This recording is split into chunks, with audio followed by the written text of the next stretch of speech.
সাবেক এসবি প্রধান মনিরুল ইসলাম, ডিবি প্রধান হারুনুর রশিদ, ডিএমপি কমিশনার হাবিবুর রহমান সহ যেসব শীর্ষ পুলিশ কর্মকর্তা পলাতক রয়েছে তাদের অবস্থান এখনো শনাক্ত করা যায়নি, এমনটা জানিয়েছেন পুলিশ মহাপরিদর্শক বাহরুল আলম।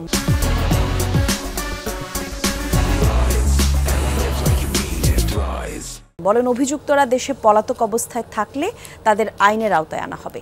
সকালে রাজধানীর পুলিশ হেডকোয়ার্টার্সে আয়োজিত সংবাদ সম্মেলনে তিনি জানান, মামলায় নাম থাকলে পাইকারিভাবে কাউকে গ্রেফতার করা হবে না।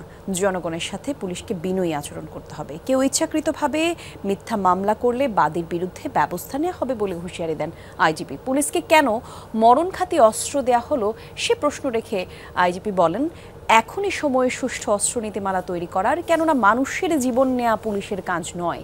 আইজিপি জানান, সুষ্ঠু নির্বাচনের পরিবেশ তৈরিতে কাজ করছে পুলিশ বাহিনী।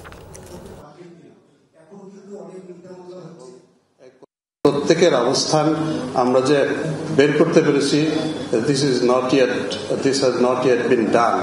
যদি দেশের ভেতরে থাকেন, যদি আমরা অবস্থানটা চিহ্নিত করতে পারি, অবশ্যই তিনি আইনের আওতায় আসবেন, তাকে গ্রেফতার করব। আমরা কিন্তু আমাদের প্রযুক্তিগত সক্ষমতা যতটুকু আছে সেটা কাজে লাগিয়ে উই আর আফটার দেম।